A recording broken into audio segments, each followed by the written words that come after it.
ವಿಷಯಕ್ಕೂ ಮತ್ತು ಗ್ರಂಥದಲ್ಲಿ ಪ್ರತಿಪಾದನೆಗೊಂಡಂಥ ವಿಷಯಕ್ಕೂ ಪ್ರತಿಪಾದ್ಯ ಪ್ರತಿಪಾದಕ ಭಾವ ಸಂಬಂಧ ಇರುತ್ತದೆ. ವಿಷಯ ಏನು? ಪ್ರತಿಪಾದ್ಯ ಪ್ರತಿಪಾದಕ ಭಾವ ಸಂಬಂಧ ಇದೆಯಲ್ಲ, ಇವು ಸಂಬಂಧದೊಳಗ ವಿಷಯ ಯಾವುದು? ವಿಷಯ ಬ್ರಹ್ಮ ಜೀವ ವಿಷಯ ಕರೆ. ಅದಕ್ಕೇನಂದಿ ನಾವು? ಪ್ರತಿಪಾದಕ ಅಂದಿವ, ಪ್ರತಿಪಾದ್ಯ ಅಂದಿವ. ಪ್ರತಿಪಾದ್ಯ ವಿಷಯ ಪ್ರತಿಪಾದ್ಯ ಆಗ್ತದ. ಗ್ರಂಥ ಪ್ರತಿಪಾದಕ. ಗ್ರಂಥ ಪ್ರತಿಪಾದಕ ವಿಷಯ ಏನದಂದ್ರೆ ಇದ್ರ ಅಂದ್ರೆ ಮಠದ ಗ್ರಂಥ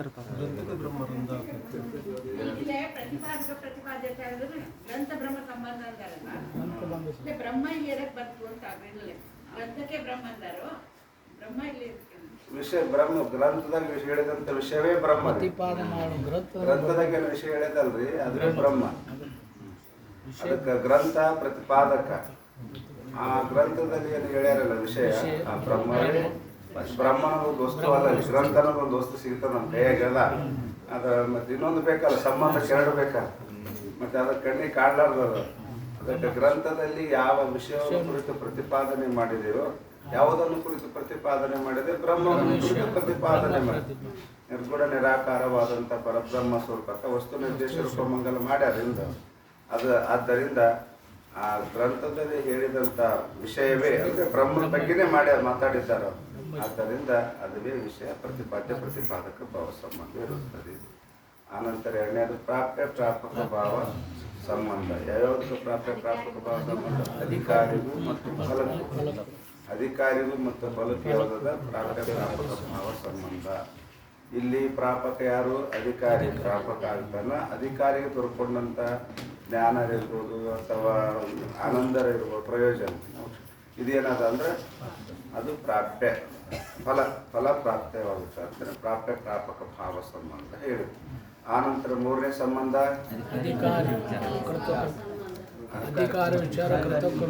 ಅಧಿಕಾರಿಗೂ ಮತ್ತು ವಿಚಾರಕ್ಕೂ ಕರ್ತೃ ಭಾವ ಸಂಬಂಧವನ್ನು ಹೇಳಿದ್ರು. ಅಧಿಕಾರಿನೇ ಕರ್ತ ಇದೆ. ಕರ್ತ ಏನು ವಿಚಾರ ಮಾಡೋನು ಅಧಿಕಾರಿನೇ ಕರ್ತ ಇದ್ದಾನೆ. ಆ ಅಧಿಕಾರಿ ಯಾವುದನ್ನು ಕುರಿತು ವಿಚಾರ ಮಾಡ್ತಾನಲ್ಲ, ಅದುವೇ ಏನದ ಅಂದ್ರೆ ಕರ್ತವ್ಯ ಮಾಡಲೇಬೇಕಾದದ್ದು. ಯಾವುದನ್ನು ಕುರಿತು ವಿಚಾರ ಮಾಡ್ತಾನ? ಮೈ ಕೌನು ಬ್ರಹ್ಮ ಕೌನ ಹೇ ಪ್ರಪಂಚ ಸೋ ಕ್ಯಾ ಹೇ. ಅಧಿಕಾರಿ ವಿಚಾರ ಮಾಡ್ತಿದೆಯಲ್ಲ, ಇದು ಬಿಟ್ಟು ಮತ್ತೆ ನಿನ್ನೆ ಗೌಡ್ರದೇ ಸುದ್ದಿ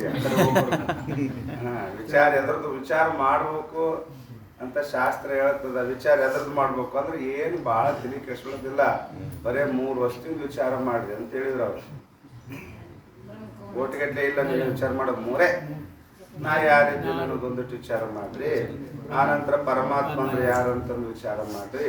ಆನಂತರ ಜಗತ್ತು ನಮ್ಮ ಕಣ್ಣಿಗೆ ಕಾಣ್ತದಲ್ಲ, ತೋರ್ತಕ್ಕಂಥ ನಾಮರೂಪಾತ್ಮಕವಾದಂಥ ಜಗತ್ತು ಅಂದ್ರೆ ಏನು ಅನ್ನೋದು ಜಗತ್ತಿನ ಬಗ್ಗೆ ವಿಚಾರ ಮಾಡ್ರಿ. ಈ 3ದೇ ವಿಚಾರ ಮಾಡಿ ಸಾಕು ಅಂತಾರ. ಇಷ್ಟು 3 ವಿಚಾರ ಮಾಡಿದ್ರೆ ನಮ್ದು ಅಧ್ಯಾತ್ಮ ಮುಗಿತು ಅಂತಂದೇಳಿ. ಅದಕ್ಕೆ ಆ ವಿಚಾರಕ್ಕೂ ಏನದ?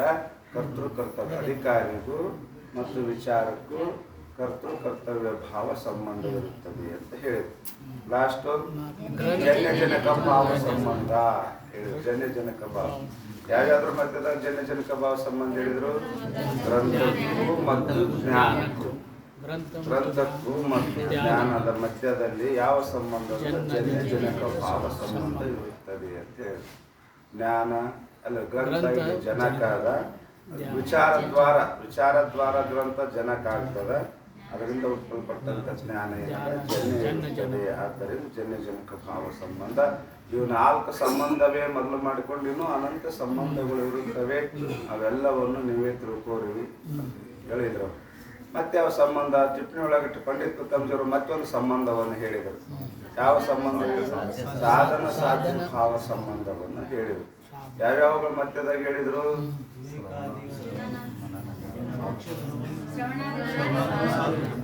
ಶ್ರವಣಾದಿಗಳಿಗೆ ಮತ್ತು ಜ್ಞಾನದ ಮಧ್ಯದಲ್ಲಿ. ಶ್ರವಣ ಮನ ನಿತ್ಯಾಸನದ ಇವುಗಳ ಮತ್ತು ಅವುಗಳಿಂದ ಆದಂಥ ಜ್ಞಾನ ಏನದಲ್ಲ, ಜ್ಞಾನಕ್ಕೂ ಮತ್ತು ಶ್ರವಣಾದಿಗಳ ಮಧ್ಯದಾಗ ಏನು ಹೇಳಿದ್ರು? ಸಾಧ್ಯ ಸಾಧನ ಭಾವ. ಅಂದ್ರೆ ಶ್ರವಣಾದಿಗಳು ಸಾಧನ, ಅವುಗಳಿಂದ ಜನ್ಯವಾದಂಥ ಜ್ಞಾನವೇನದ ಸಾಧ್ಯವಿರುತ್ತದೆ ಅಂತ ಹೇಳಿ. ಆ ನಂತರ ಇನ್ನೊಂದು ಹೇಳಿದ್ರಲ್ಲ ಎದೆದ್ರ ಮಧ್ಯದಾಗ ಇದೇ ಸಂಬಂಧ ಹೇಳಿ ಅದನ್ನೇ ಹೇಳಿದ್ರಿ. ಜ್ಞಾನಕ್ಕೂ ಮೋಕ್ಷಕ್ಕೂ ಹೇಳಿದ್ರು ಅವರ ಜ್ಞಾನಕ್ಕೂ ಮೋಕ್ಷಕ್ಕೆ ಎರಡೂ ಒಂದೇ. ಎರಡು ಮಧ್ಯದಾಗಿರೋದು ಸಾಧನ ಸಾಧ್ಯ ಭಾವ ಸಂಬಂಧನೇ. ಸಾಧನ ಸಾಧ್ಯ ಭಾವ ಸಂಬಂಧ ಎರಡು ರೀತಿಯಿಂದ ಹೇಳಿದ್ರು ಅವರು. ಒಂದು ಶ್ರವಣಾದಿಗಳಿಗೂ ಮತ್ತು ಜ್ಞಾನಕ್ಕೂ ಸಾಧನ ಸಾಧ್ಯ ಭಾವ ಸಂಬಂಧ. ಆ ಜ್ಞಾನಕ್ಕೂ ಮೋಕ್ಷಕ್ಕೂ ಅದೇ ಸಂಬಂಧನೇ, ಮತ್ತೆ ಬೇರೆ ಸಂಬಂಧ ಹುಡ್ಕಕ್ಕೆ ಹೋಗ್ಬೇಡ್ರಿ ನೀವು. ಜ್ಞಾನಕ್ಕೂ ಮತ್ತು ಮೋಕ್ಷಕ್ಕೆ ಯಾವ ಸಂಬಂಧದ? ಸಾಧನ ಸಾಧ್ಯ ಭಾವ ಸಂಬಂಧದ. ಶ್ರವಣಾದಿಗಳು ಜ್ಞಾನಕ್ಕೆ ಯಾವ ಸಂಬಂಧದ? ಸಾಧನ ಸಾಧ್ಯ ಭಾವ ಸಂಬಂಧ. ಎರಡೇ ಹೇಳಿದ್ರಲ್ಲಿ. ಜ್ಞಾನ ಏನಾಗ್ತದ? ಸಾಧನ ಆಗ್ತದ. ಅದರಿಂದ ಪ್ರಾಪ್ತವಾದಂಥ ಮೋಕ್ಷ ಏನದ? ಸಾಧ್ಯವಾಗುತ್ತದೆ. ಆದ್ದರಿಂದ ಜ್ಞಾನಕ್ಕೂ ಮೋಕ್ಷದ ಮಧ್ಯದಲ್ಲೂ ಕೂಡ ಸಾಧನ ಸಾಧ್ಯ ಭಾವ ಸಂಬಂಧ ಇರುತ್ತದೆ ಅಂತ ಹೇಳಿ. ಈ ಸಂಬಂಧದಿಂದ ಏನು ಪ್ರಯೋಜನ ಇಲ್ಲ. ಆದರೂ ಕೂಡ ಸ್ವಲ್ಪ ಪದಾರ್ಥದ ಮಧ್ಯದಲ್ಲಿ ಯೋಗ್ಯತಾ ಸಂಬಂಧವನ್ನು ನಾವು ಇರಬೇಕಾಗ್ತದೆ. ಎಲ್ಲಿ ಪದಾರ್ಥದ ಮಧ್ಯದಲ್ಲಿ ಯೋಗ್ಯತಾ ಸಂಬಂಧ ಇದ್ದರೆ ವಾಕ್ಯಾರ್ಥದ ಜ್ಞಾನ ಆಗುತ್ತದೆ. ಎಲ್ಲಿ ಪದಾರ್ಥದ ಮಧ್ಯದಲ್ಲಿ ಯೋಗ್ಯತಾ ಸಂಬಂಧ ಇರುವುದಿಲ್ಲವೋ ಅಲ್ಲಿ ವಾಕ್ಯಾರ್ಥ ಜ್ಞಾನ ಆಗುವುದಿಲ್ಲ. ವಾಕ್ಯಾರ್ಥ ಜ್ಞಾನ ಆಗುವಲ್ಲಿ ಯೋಗ್ಯ ಸಂಬಂಧದ ಕಲ್ಪನಾ ಯೋಗ್ಯ ಸಂಬಂಧ ಅತಿ ಅವಶ್ಯಕತೆ ಇರುತ್ತದೆ. ಆ ದೃಷ್ಟಿಕೋನದಾಗ ಮಾತ್ರ ಸಂಬಂಧದ ವರ್ಣನೆ ಮಾಡಿವಿ. ಮತ್ತು ಇದಕ್ಕೆ ಹೆಚ್ಚಿನ ಲಾಭ ಸಂಬಂಧದಿಂದ ಏನು ಇಲ್ಲವೇ ಇಲ್ಲ ಅಂತ ಹೇಳಿದ್ರು. ಈಗ ವಿಷಯದ ಬಗ್ಗೆ ಹೇಳ್ತಾರೆ. ಮೂರನೇದು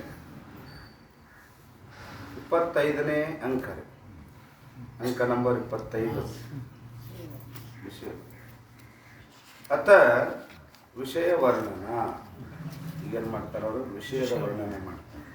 ಅತ ಅನ್ನೋ ಶಬ್ದಕ್ಕೆ ಏನು ಅರ್ಥ ಮಾಡ್ತಾರೆ? ಸಂಬಂಧ ವರ್ಣನ ಮುಗಿದ ನಂತರ ವಿಷಯ ವರ್ಣನದ ಪ್ರಾರಂಭ. ಮೊದಲು ಅಧಿಕಾರಿ ವರ್ಣನೆ ಮುಗಿದ ನಂತರ ಸಂಬಂಧದ ವರ್ಣನೆ ಪ್ರಾರಂಭ.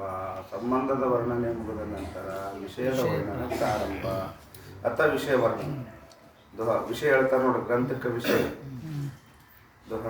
ಜೀವ ಬ್ರಹ್ಮಕ್ಕೆ ಏಕತಾ ಬುದ್ಧಿ ಜನ ವಿಷಯಕಹತ ಹೇಳ್ತಾರೆ. ಅಂದರೆ ಜ್ಞಾನಿಗಳು ಮುನಿಗಳು ಏನಂತ ಹೇಳ್ತಾರೆ ಅವರು? ಜೀವ ಬ್ರಹ್ಮರ ಏಕತವೇ ಇಲ್ಲಿ ವಿಷಯ ಅಂತ ಹೇಳುತ್ತಾರೆ. ಅದಕ್ಕೆ ಜೀವ ಬ್ರಹ್ಮಕ್ಕೆ ಏಕತ. ಮತ್ತೆ ನಮ್ದ್ರಾಗ ಯಾರನ್ನು ತಿಳ್ಕೊಬಾರ್ದುವ. ಹಿಂಗಾದ ಸ್ವಲ್ಪ ನಾವು ಊಟ ನಮ್ಗೆ ಅನ್ವಯ ಮಾಡ್ಕೊಂಡು ಓದಕೈತಿಲ್ಲ. ಇವ್ರು ಯಾಕೆ ಹಿಂಗೆ ಓದಕೈತಿ? ಅವ್ರ ಗ್ರಂಥದಾಗ ಹಂಗದೇನು, ನಮ್ಮ ತಪ್ಪಿದ್ದದೇನು ಹಿಂಗೆ ತಿಳ್ಕೊಬಾರ್ದು. ಸೀದಾ ಓದ್ಬಿಡ್ತು ನೋಡಿ. ಜೀವ ಬ್ರಹ್ಮಕ್ಕೆ ಏಕತಾ ಕಹತ ವಿಷಯ ಜನ ಬುದ್ಧಿ ಅಂದ್ರಲ್ಲ. ಅದಕ್ಕೆ ಜೀವ ಬ್ರಹ್ಮರ ಏಕತವೇ ಏನಂತ ಹೇಳ್ತಾರ? ಬುದ್ಧಿ ಜನ ಅಂದ್ರ ಜ್ಞಾನವಂತರು, ವಿಚಾರವಂತರು, ಮುನಿಗಳು, ಸಂತರು, ಶ್ರೇಷ್ಠ ಜ್ಞಾನಿಗಳು.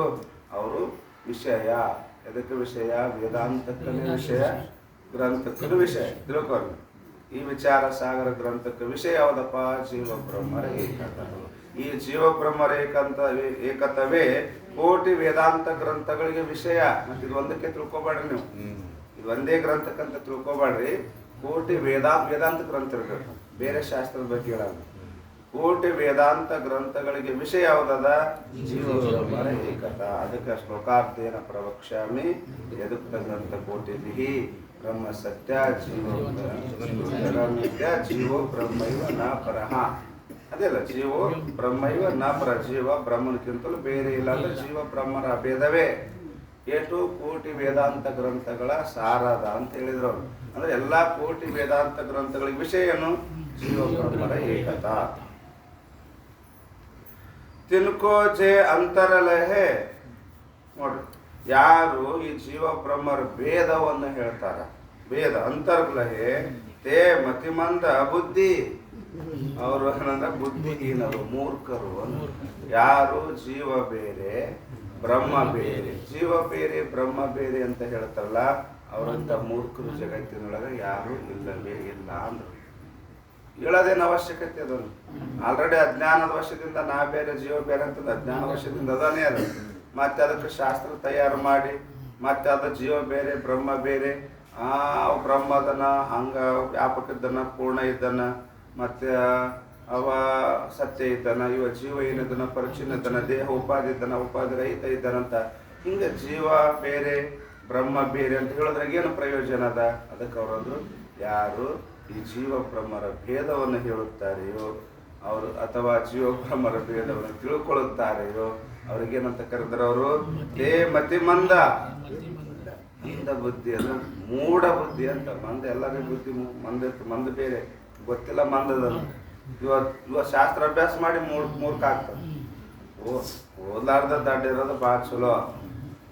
ಪಾಪ ಓದೇ ಇಲ್ಲ, ಅಲ್ಲಿಗೊಂದು ಏನಿರ್ತದ ಅಂದ್ರೆ ಇರ್ತದೆ ಸ್ವಲ್ಪ ಓದೇ ಇಲ್ಲ ಪಾಪ ಅಂತಂದ್ರೆ ಇವ ಓದಿನೂ ಕೂಡ ಶಾಸ್ತ್ರ ಓದಿನೂ ಕೂಡ ಜೀವ ಬೇರೆ ಬ್ರಹ್ಮ ಬೇರೆ ಅಂತಂದ್ರೆ ಅವನಿಗೇಂತಾರ ಮತಿಮಂದ ಬುದ್ಧಿ ಅಂದ್ರೆ ಬುದ್ಧಿಹೀನ ಅಂತ ಕರೀತಾರೆ. ಅದಕ್ಕೆ ಸಿದ್ಧಾರೂಢರು ಬಂದು ಅವನ ಕಾಶಿ ಒಳಗೆ ಅಭ್ಯಾಸ ಮಾಡಿದ ಪಂಡಿತ ಬಂದು ಈ ಮತ್ತೆ ಸಿದ್ಧಾರೂಢರು ಏನಾದ ಜೀವ ಬ್ರಹ್ಮ ಭೇದ ನಮ್ಗೆ ವಿಷಯ. ನಾವು ಗ್ರಂಥರ ಹೇಳಿ ಬಾಯಾಗಾರ ಹೇಳಿ ನಮಗೆ ವಿಷಯ ಯಾವುದಪ್ಪ, ನಮ್ಮ ಪ್ರತಿಪಾದನಕ್ಕೆ ವಿಷಯ ಜೀವ ಬ್ರಹ್ಮರ ಏಕತ್ವವೇ ನಾವು ವಿಷಯ ಚಿಂತನೆ ಮಾಡೋದು, ಜೀವ ಬ್ರಹ್ಮರ ಭೇದವೇ ಚಿಂತನೆ ಮಾಡೋದು. ಅವರು ಗೊತ್ತಿತ್ತು ಪಂಡಿತನಿಗೆ. ಅವ ಕಾಶಿಗಳು ಸುಮಾರು 12 ವರ್ಷ ಎಲ್ಲ ವ್ಯಾಕರಣ ಅಭ್ಯಾಸ ಮಾಡಿ ಎಲ್ಲ ನ್ಯಾಯ ತರ್ಕ ಎಲ್ಲ ಶಾಸ್ತ್ರಗಳನ್ನ ಓದ್ಕೊಂಡು ಬಂದಿದ್ದ. ಸಿದ್ಧಾರೂಢ ಜೀವಬ್ರಹ್ಮರ ಭೇದ ಅದ್ವೈತವಾದಿಗಳಂತ ಗೊತ್ತಿತ್ತು. ಅವಾಗ ಬಂದು ನಾನು ನಿಮ್ಮ ಖಂಡನ ಮಾಡ್ತೀನಿ, ನೀವು ಅದ್ವೈತ ಹೇಳ್ತಿರಲ್ಲ, ವೇದಾಂತ ಅದ್ವೈತ ಹೇಳ್ತೀರ, ಜೀವ ಬ್ರಹ್ಮರ ಏಕತ್ರ ಹೇಳ್ತಿರಲ್ಲ, ಅದನ್ನ ಖಂಡನ ಮಾಡ್ತೀನಿ. ಅದಕ್ಕೆ ಸಿದ್ಧಾರೂಢಪ್ಪ ಆಯ್ತಪ್ಪ ಮಾಡೋದು ತಪ್ಪೇನದ ಮಾಡೋದಂತೇಳಿ ನಾಳೆ ಬೆಳಿಗ್ಗೆ ಮಾಡೋಣ ಬಾ, ಮುಂಜಿನ ಬಾ ಇಷ್ಟಂತ ಪಾರ್ಸಂದ ಬಾ ಅಂತೇಳಿ ಅವಾಗ ಕ್ಷೌರಿಕನಿಗೆ ಹೇಳಿದಂತ, ನೋಡಪ್ಪ ಮುಂಜಾನೆ ಒಬ್ಬರು ಪಂಡಿತರು ಬಂದಾರ, ಜಲ್ದಿ ಮತ್ತೆ ನಾವು ಒಂದು ಸ್ವಲ್ಪ ಚೌರ ಮಾಡಿದ್ರೆ ಅಂದ್ರೆ ಮತ್ತೆ ಅವ್ರೇನೋ ವಾದ ಮಾಡ್ತಾರಂತ, ಇಷ್ಟೊತ್ತಿಗೆ ಬರ್ಬೇಕು ನೋಡಂತ ಅವ್ರಿಗೆ ಹೇಳಿದ್ರು. ಆಯಿತು ಪಾಪ. ಅವಾಗ ಕ್ಷೌರಿಕನು ಬಂದ ಹಾಕೊಂಡು ಆಯಿತು ಪಂಡಿತರು ಬಂದು ಚೇರ್ ಹಾಕಿ ಕುಂತಾರಲ್ಲ, ಹಿಂಗೆ ಪಂಡಿತರು ಚೇರ್ ಹಾಕಿ ಕುಂದರ್ಸಿ ಸ್ವಲ್ಪ ಒಂದು 10 ನಿಮಿಷ ತಡ್ಕೋರೆ, 10 ನಿಮಿಷ ತಡ್ಕೋರು, ಸ್ವಲ್ಪ ಸೇವ್ ಮಾಡ್ಕೊಳ್ತೀವಿ ಬಂದ ಮನುಷ್ಯ ಮಾಡ್ಕೊಂಡು ಆಮ್ಯಾಗ ವಾದ ಮಾಡೋಣ ಅಂತ ಹೇಳಿ. ಆಯ್ತರಪ್ಪ ಏನು ಆಗಿ ತಗೋರಿ ಅಂತಂದು ಚೇರ್ ಹಾಕ್ಕೊಂಡು ಕುಂತ್ರಿ ಅಂತ ತಿಳ್ಕೊರಿ. ಕುಂತ ತಕ್ಷಣವೇ ಅವಾಗ ಚೌರ ಮಾಡಿದವ, ಕಟಿಂಗ್ ಮಾಡಿದ ಪೂರ ಮಾಡಿದ ತಕ್ಷಣ ಏನು ಮಾಡಿದ್ರು, ಪ್ರತಿ ಸಲ ಅವೇನಿರ್ತದ ಎಲ್ಲ ಚೌರ ಮಾಡಿ ಸಿದ್ಧಾರೂಢಪ್ಪ ನಮಸ್ಕಾರ ಮಾಡ್ತಿದ್ದಾವ. ಭಕ್ತ ಇದ್ದ. ಅವತ್ತೇನಾಯ್ತು ಅಂದ್ರೆ ಸಿದ್ಧಾರೂಢರು ನಮಸ್ಕಾರ ಮಾಡಿದಂಥವ್ರಿಗೆ ನಮಸ್ಕಾರ ಮಾಡಿದೆ. ಅವ ಕಣ್ಣಾಗ ನೀರು ದರ ಹಾಕೊಂತ ಯಪ್ಪ ನನಗೆ ಯಾ ನರ್ಕಕ್ಕೆ ಕಳಿಸ್ಬೇಕಂತ ಮಾಡಿ, ಯಾ ನರ್ಕಕ್ಕೆ ಕಳ್ಸ, ನೀವು ಮಹಾತ್ಮರಿದ್ದೀರಿ, ನಿಮ್ಮ ಪಾದಕ್ಕೆ ನಾವೆಷ್ಟು ನಿಮ್ಮ ಪಾದದ ಧೂಳ್ಯಾಗ ಉಳ್ಳಾಡಿದ್ರು ಕೂಡ ನಾವು ಪಾಪ ಇರಂಗಿಲ್ಲ, ಮತ್ತು ನೀವು ನಮಗೆ ನಮಸ್ಕಾರ ಮಾಡಿದೆ ಅಂದ್ರೆ ಹೆಂಗಪ್ಪ ಅಂತ ಏನು ಮಾಡಿದ್ರು ಅಂತ ಅವ್ನು ಗುಳಾಡಿ ಕಣ್ಣಾಗ ನೀರು ಹಾಕಿದೆ. ಯಾಕೆ ಭಕ್ತಿ ಇದ್ದ ನೋಡ್ರಿ, ಅವ್ರು ಭಕ್ತ ಇದ್ದ ಸಹನ ಆಗಲಿಲ್ಲ ಅವನಿಗೆ. ಗುರುಗಳು ನಮಗೆ ನಮಸ್ಕಾರ ಮಾಡೋದಂದ್ರೆ ನಾನು ನರಕಕ್ಕೆ ಹೋಗ್ಬೇಕಾಗ್ತದ ಅಂತ ತಿಳ್ಕೊಂಡು, ಯಪ್ಪ ಹೆಂಗ್ರಿಪ್ಪ ನನಗೆ ಯಾರು ನರಕಕ್ಕೆ ಕಳಿಸ್ಬೇಕಂತ ಮಾಡ್ರಪ್ಪ, ನೀವು ದೊಡ್ಡರಿದ್ದೀರಪ್ಪ, ನೀವು ಜ್ಞಾನಿಗಳಿದ್ದೀರಪ್ಪ, ಮೂರ್ಖ ಇದ್ದೀರಪ್ಪ ಅಂತ ಹಂಗೆ ಅಂತಾರೆ. ಅವನು ಭಾವಪರವಶನೆ ಕಣ್ಣಾಗ ನೀರು ಹಾಕೊಂತ ಹೇಳಕತ್ತಿದಂತ. ಅವಾಗ ಸಿದ್ಧಾರೂಢರು ಪಂಡಿತರು ಕುಂತರು ಚೇರ್ ಹಾಕೊಂಡು ಅಲ್ಲೇ ಕೂತಿದ್ವಿ. ಇವ್ರದ್ದೆಲ್ಲ ವ್ಯವಹಾರ ನೋಡಿದ್ರು ಅವರು. ಇವ್ರದ್ದೆಲ್ಲ ವ್ಯವಹಾರ ನೋಡಿ ಸಿದ್ಧಾರೂಢರು ಅಂದ್ರೆ ಗೊತ್ತಾಯ್ತೇನ್ರಿ ಪಂಡಿತ್ರ ಅಂದ್ರೆ ಗೊತ್ತರ ಅವ್ನಿಗೇನು ಗೊತ್ತನೇ ಆಗಲಿಲ್ಲ.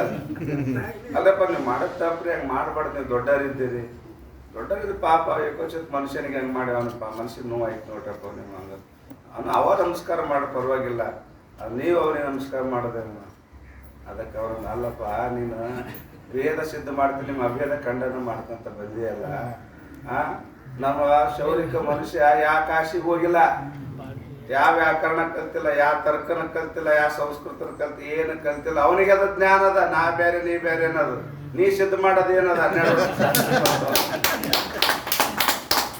12 ವರ್ಷ ಕಾಶಿಗೆ ಹೋಗಿ 12 ವರ್ಷ ಕಾಶಿಗೆ ಹೋಗಿ ಅಭ್ಯಾಸ ಮಾಡಿ ತಪಸ್ಸು ಮಾಡಿ ನಾ ಬೇರೆ ನೀ ಬೇರೆ ಅಂತಂದು ಹೇಳೋದು ಏಕೋಚಿತ. ನಮ್ಮ ಶೌರಿಕ ಮನುಷ್ಯನಿಗೆ ಜ್ಞಾನ ಅದ, ನಾ ಬೇರೆ ನೀ ಬೇರೆ ಅನ್ನೋದು. ಮತ್ತು 12 ವರ್ಷ ಅಭ್ಯಾಸ ಮಾಡಿ ನಾ ಬೇರೆ ನೀ ಬೇರೆ ಅಂತ ಹೇಳೋದು ಏನು ಇದ್ರಾಗೇನು ಆಗ್ತದ ಅಂತಂದ್ರೆ ಇಷ್ಟೇ ನೋಡ್ರಿ. ಮತ್ತು ಒಂದೇ ಮಾತು ನಂಗೆ ಮನಸ್ಸೇ ಕಾರ್ಯ ಹೋಯ್ತಾ ಒಂದು ಭಾಳ ಯುಕ್ತಿಯಿಂದ ಪ್ರೀತಿಯಿಂದ ಮತ್ತೇನು ಜಗಳಿಲ್ಲ, ವಾದ ತರ್ಕೋಬೋದು ಏನಿಲ್ಲ. ಒಂದು ಅಣುವಿನ ಮ್ಯಾಗನೇ ಅವ್ರಿಗೆ ಏನು ಮಾಡ್ಯಾರ ಆಗಿಂದಾಗಿ ಅವ್ರಲ್ಲಿ ಬರ್ತಕ್ಕಂಥ ಅಹಂಕಾರ ಇರ್ಬೋದು, ಅವ್ರ ಪಾಂಡಿತ್ಯದ ಮದ ಇರ್ಬೋದು, ಅವ್ರದ್ದು ತಪ್ಪು ತಿಳ್ಕೊಂಡಿರ್ಬೋದು, ಸಹಜ ಸರಳ ರೀತಿಯಿಂದ ಬಿಡಿಸ್ಯಾರ ಅವ್ರ ಒಳಗೆ ಹೃದಯದ ತೆಗೆದು ಆ ಮನುಷ್ಯನಿಗೆ ಎಷ್ಟಾಗಿರಕ್ಕಲ್ಲ. ಹೌದಲ್ಲ, ಇದು ಕರೆ ಅದೆಲ್ಲ ಸುಳ್ಳು ಅದ. ಅವನು ಎಷ್ಟೋ ವಿಚಾರ ಮಾಡಿದ ಮನುಷ್ಯನೇ ಅದನ್ನ ಅವನು ಅಷ್ಟ್ರಾಗೆ ತಿಳ್ಕೊಂಡ್ಬಿಡ್ತಾರ. ಅದಕ್ಕೆ ಹೇಳ್ತಾರೆ, ಜಾಣನಿಗೆ ಮಾತಿನ ಪೆಟ್ಟಂತ ಕೋಣನಿಗೆ ಲಗ್ನ ಪೆಟ್ಟ. ಜಾಣ ಇದ್ದ ಮನುಷ್ಯ ಅಷ್ಟ್ರಾಗೆ ತಿಳ್ಕೊಂಡ್ಬಿಡ್ತಾನ. ಮತ್ತೆ ಇವನು ಕ್ವಾಣ ಇದ್ದಂದ್ರೆ ಅವ್ನಿಗೆ ಏಟ್ ಹೇಳಿದ್ರು ಕೂಡ ಗೊತ್ತಾಗಂಗಿಲ್ಲ. ಅದಕ್ಕೆ ಯಾಕೆ ಬಂತು ತೇ ಅದಕ್ಕೆ ತಿಳ್ಕೋಚೆ ಅಂತಾರಲ್ಲ, ಹೇ ಜೀವ ಬೇರೆ ಬ್ರಹ್ಮ ಬೇರೆ ಅಂತ ಭೇದ ಏನ್ ಹೇಳ್ತಾರ ಅಥವಾ ಭೇದ ಏನ್ ತಿಳ್ಕೊತಾರ. ತೇ ಮತಿಮಂದ ಬುದ್ಧಿ ಮೂರ್ಖರಾದ ಬುದ್ಧಿಹೀನದ ಅಂತರ. ಏಕಂದ್ರೆ ತೊಳಗ ಅರ್ಥ ಅದ ದೋಹದ ಅರ್ಥ ಹೇಳ್ತಾರ. ಟೀಕದಾಗ ಜೀವ ಬ್ರಹ್ಮ की एकता या ग्रंथ का विषय है. ಈ ಗ್ರಂಥಕ್ಕೆ ವಿಷಯ ಯಾವುದದ? ಜೀವ ಬ್ರಹ್ಮರ ಏಕತವೇ ಈ ಗ್ರಂಥಕ್ಕೆ ವಿಷಯ ಇರುತ್ತೆ. जो प्रतिपादन करे सो विषय कहे है. ಯಾವುದನ್ನು ಗ್ರಂಥ ಪ್ರತಿಪಾದನೆ ಮಾಡಿರುತ್ತದೆಯೋ, ಜೋ ಪ್ರತಿಪಾದನ ಕರಿಯೇ ಹೇ, ಯಾವುದನ್ನು ಕುರಿತು ಗ್ರಂಥ ಪ್ರತಿಪಾದನೆ ಮಾಡಿದೆಯೋ ಅದಕ್ಕೇನಂತಾರ? ಸೋ ವಿಷಯ ಕೈ ಹೇ. ಯಾ ಗ್ರಂಥ ವಿಷಯ, ಯಾ ಗ್ರಂಥ? ಈ ವಿಚಾರ ಸಾಗರ ಗ್ರಂಥದಲ್ಲಿ ಜೀವ ಬ್ರಹ್ಮಕ್ಕೆ ಏಕತಾ ಪ್ರತಿಪಾದನ ಕರಿಯೇ ಹೇ. ಈ ವಿಚಾರ ಸಾಗರ ಗ್ರಂಥದಲ್ಲಿ ಜೀವ ಬ್ರಹ್ಮರ ಏಕತ್ವವನ್ನೇ ಪ್ರತಿಪಾದನೆ ಮಾಡಿರುತ್ತದೆ. ಯಾಕೆ? ಸೋ ಏಕತಾ ಗ್ರಂಥಕ ವಿಷಯ ಹೈ. ಈ ಏಕತಾ ಅಂದ್ರೆ ಜೀವ ಬ್ರಹ್ಮರ ಅಭೇದವೇ ಈ ಗ್ರಂಥಕ ವಿಷಯ ಇರುತ್ತದೆ. ಸೋ ಏಕತಾ ಸರ್ವ ವೇದಕ್ಕೆ ವಚನ ಪ್ರತಿಪಾದನೆ ಕರೆ ಹೇ. ನಾ ಗ್ರಂಥದಾಗೆ ಜೀವ ಬ್ರಹ್ಮರ ಏಕತೆ ಹೇಳಿನಲ್ಲ, ನಾನು ಅಷ್ಟೇ ಅಲ್ಲ, ಸರ್ವ ವೇದ, ಸರ್ವ ವೇದ 4 ವೇದ ಇರವೇ, 4 ವೇದ ಅಲ್ಲ, ಸರ್ವ ವೇದ. ಅದಕ್ಕೆ ಸೋ ಏಕತಾ, ಆ ಜೀವ ಬ್ರಹ್ಮರ ಏಕತಾ ಸರ್ವ ವೇದಕ್ಕೆ ವಚನ ಪ್ರತಿಪಾದನ ಕರೆ ಹೇ. ಸರ್ವ ವೇದಕ್ಕೆ ವಚನ ಪ್ರತಿಪಾದನ ಕರೆ ಏನಂಗಂದ್ರ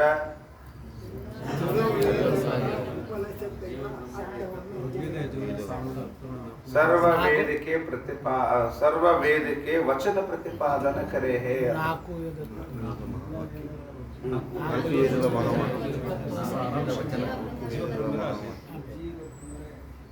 ಸರ್ವ ವೇದಕ್ಕೆ ವಚನ ಪ್ರತಿಪಾದನ ಕರೆ ಹೇ. ವಚನ ವಚನ ಪ್ರತಿಪಾದನ ಕರೆ ಹೇ ಅಂದ್ರೆ 4 ಮಹಾವಾಕ್ಯಗಳು ಹೇಳಿದ್ರು ನೋಡು, ಅದು ಬೇಕಾಯ್ತು ನನಗೆ. 4 ಮಹಾವಚನ ಅದಲ್ಲ ಸರ್ವ ವೇದ. ಅದಕ್ಕೆ ಸೋ ಏಕತಾ ಸರ್ವ ವೇದಕ್ಕೆ ವಚನ ಪ್ರತಿಪಾದನ ಕರೆ ಹೇ. ಸರ್ವ ವೇದ 4 ವೇದದ ವಚನ ಅಂದ್ರೆ ವಾಕ್ಯಗಳು, ಮಹಾವಾಕ್ಯಗಳು ತಗೋಬೇಕು ನಾವಲ್ಲಿ. ಜೀವ ಬ್ರಹ್ಮರ ಏಕತ ಬೋಧಕ ವಾಕ್ಯ ಮಹಾವಾಕ್ಯ ಅಂತ ಲಕ್ಷಣ ಮಾಡ್ಕೊಂಡ್ ಬಂದ ನಾವಿಂದ. ಅದಕ್ಕೆ ಸರ್ವ ವೇದಕ್ಕೆ ವಚನ ಪ್ರತಿಪಾದನ ಕರೆ ಹೇ. ನಾ ಅಷ್ಟೇ ಅಲ್ಲ, 4 ವೇದದ 4 ಮಹಾವಾಕ್ಯಗಳು ಜೀವ ಬ್ರಹ್ಮರ ಭೇದವನ್ನೇ ಹೇಳಿರುತ್ತವೆ. ಯಾಕೆ? ಜೀವ ಬ್ರಹ್ಮಕ ಭೇದ ಕಯೇ.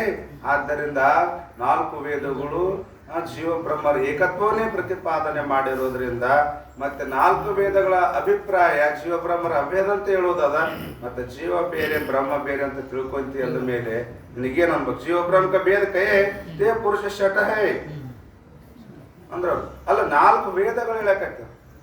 ಜೀವನೇ ಬ್ರಹ್ಮ, ಬ್ರಹ್ಮವೇ ಜೀವ ಅಂತ ತಿಳ್ಕೊಂಡು 4 ವೇದಗಳು ಒಂದೊಂದು ಮಹಾವಾಕ್ಯದ ಮುಖಾಂತರ ಜೀವ ಬ್ರಹ್ಮರ ಭೇದನ ಹೇಳುವಾಗ ಅಷ್ಟೆಲ್ಲ ವೇದಗಳು ಹೇಳಿದು, ಶಾಸ್ತ್ರಗಳು ಹೇಳುದು, ಮಹಾತ್ಮರು ಕೂಡ ಜೀವ ಬ್ರಹ್ಮರ ಅಭೇದವನ್ನು ಪ್ರತಿಪಾದನೆ ಮಾಡ್ಕೊಂಡ್ ಬಂದಾರ. ಇಷ್ಟೆಲ್ಲ ಈ ಪರಂಪರದ್ರೊಳಗೆ ಬಂದರೂ ಕೂಡ ಜೀವ ಬೇರೆ ಬ್ರಹ್ಮ ಬೇರೆ ಅಂತಾನೆ ಹೇಳ್ತಿದ್ಯಾ ಅಥವಾ ನೀನು ತಿಳ್ಕೊಂತೀಯ ಅಂದ್ರೆ ನಿನಗೇನಂತ ಕರಿಬೇಕು? ಹಿಂದೆ ಹೇಳ್ಕೊ ಚಾಂದೋಗ್ಯ ಉಪನಿಷತ್ತಿನೊಳಗ ಶ್ರೀ ಉದ್ದಾಲಕ ಮಹರ್ಷಿಗಳು ಶ್ವೇತಕೇತು ಹೇಳ್ಯಾರ. ಬೃಹದಾರಣ್ಯ ಉಪನಿಷತ್ತಿನೊಳಗೆ ಯಾಜ್ಞವಲ್ಕ್ಯ ಮಹರ್ಷಿಗಳು ಮೈತ್ರಾದೇವಿಗೆ ಹೇಳ್ಯಾರ.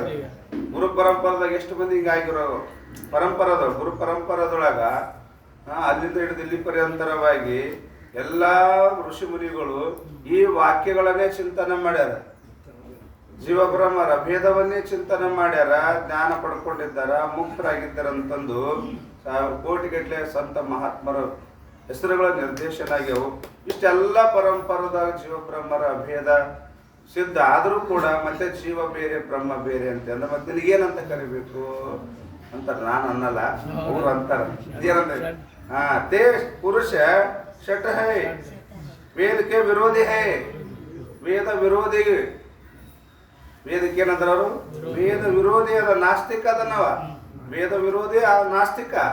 ಯಾರ ವೇದಕ್ಕೆ ವಿರೋಧಿ ಇರ್ತಾರ, ವೇದದ ಮಾತನ್ನು ಅಂಗೀಕಾರ ಮಾಡೋದಿಲ್ಲ, ವೇದದ ಅಭಿಪ್ರಾಯ ತಾತ್ಪರ್ಯವನ್ನು ತಿಳ್ಕೊಳ್ಳೋದಿಲ್ಲ, ಅವ್ರಿಗೇನಂತಾರ ನಾಸ್ತಿಕ ಅಂತಾರ, ಮೂರ್ಖ ಅಂತಾರ, ಬುದ್ಧಿಹೀನ ಅಂತಾರ. ಅದಕ್ಕೆ ಶಟದ ಮ್ಯಾಗ ಒಂದು ಟಿಪ್ಪಣಿ ಬಂದಾರ, 54ನೇ ಟಿಪ್ಪಣಿ. ಹಂಗಂದ್ರೆ ಏನು ತೇ ಶಟ ಹೈ ಅಂದ್ರಲ್ಲ, ಹಂಗಂದ್ರೆ ಏನು ಅಂದ್ರೆ ಪಂಡಿತ್ ಪಿತಂಜೋರು ಅದಕ್ಕೆ ವ್ಯಾಖ್ಯಾನ ಮಾಡ್ತಾರೆ. ಶಟ ಅಂದ್ರೆ ಏನು, ಎಷ್ಟು ಚಂದ ಹೇಳ್ತಾರೆ. 54ನೇ ಟಿಪ್ಪಣಿ ಇದೆ. जे पुरुष पर पुरुष के मुख के आगे प्रिय वचन बोलते हैं, ಯಾವ ವ್ಯಕ್ತಿ ಇನ್ನೊಬ್ಬ ವ್ಯಕ್ತಿಯ ಮುಂದ ಪ್ರಿಯ ವಚನ ಬೋಲ್ತೆ ಹೇ, ಮಾತಾಡಕತ್ತಿದ, ಸ್ತುತಿ ಮಾಡಕತ್ತಿದ, ಹೊಗಳಕತ್ತಿದ ಅಂದ್ರೆ ಆ ಹೊಟ್ಟೆನ ಹಳಕರಬೇಕು. ಹೊಟ್ಟೆಗಿದ್ದು ಒಂದು ವೇಳೆ ಹಾಳಿದ್ದು ಅಂದ್ರೆ ಅಷ್ಟು ಸ್ತುತಿ ಮಾಡೋದು, ಗೊತ್ತಲ್ಲ, ಸ್ತುತಿ ಮಾಡೋದ. ಇನ್ನೊಬ್ಬ ವ್ಯಕ್ತಿಯನ್ನು ಮುಂದಿದ್ದಾಗ ಏನ್ ಮಾಡೋದು, ಹೊಟ್ಟೆಗ ಹಳ್ಳ ಕರಗಂಗ ಸ್ತುತಿ ಮಾಡೋದು. ಬೋಲ್ತೆ ಹೇ ಪ್ರಿಯ ವಚನ ಬೋಲ್ತೆ ಹೇ. ಪ್ರಿಯ ವಚನ ಅಂದ್ರೆ ಸ್ತುತಿ ಮಾಡ್ತಾನ, ಹೊಗಳ್ತಾನ, ಅವನು ಸಂತೋಷ ಪಡಿಸ್ತಿ और अन्य ठिकाने ताका बहुत अप्रिय कर डालते हैं. ಇನ್ನೊಬ್ಬನ ಬಲ್ಲಿ ಹೋಗಿ ಅವರೇ ಭಾಳ ಮೂರ್ಖದಲ್ರಿ, ಹಂಗದಲ್ರಿ, ಹಿಂಗದಲ್ಲ ನಿಂದನ ಮಾಡ್ದಾಗ ಇಲ್ಲಿ ನೋಡ್ರಿ ಹೊಟ್ಟೆಗೆ ಅಳ್ಕರ ಇವ್ರಿಗೆ ತಿಳ್ಕೊಂಡಿರ್ತಾರೆ. ನನ್ನ ಮ್ಯಾಗ ಅವ್ರು ಭಾಳ ಪ್ರೀತಿ ಇಟ್ಕೊಂಡಾರ, ನನ್ನ ಭಾಳ ಇಟ್ಕೊಂಡಾರ, ನನಗೆ ಹಂಗೆ ಹಿಂಗ ಇವ್ರು ಈಗ ಗೀರಿಕಾಯಿ ಆಗಿರ್ತಾವ. ಅದು ಹೋಗಿ ಇನ್ನೊಬ್ಬರ ಮುಂದೋಗಿ ಹಂಗಾಯ್ತು ಹಿಂಗಾಯ್ತು ನಾ ಚಲೋ ಆಗಿರ್ತಾವ, ಭಾಳ ಉಪ್ಪದ ಕಾರಣದ ಉರಿತಿದ್ರಂತ.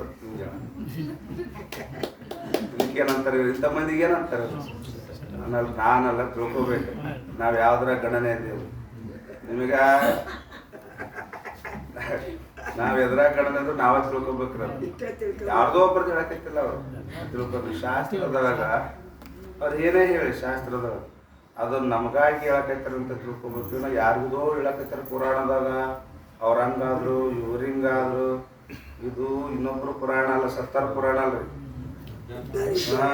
ಇತಿಹಾಸ ಅಂದ್ರೆ ಏನ್ರಿ, ಇತಿಹಾಸ ಅಂದ್ರೆ ಏನು, ಶಾಸ್ತ್ರ ಅಂದ್ರೆ ಇತಿಹಾಸ ಅಲ್ಲ, ವರ್ತಮಾನ.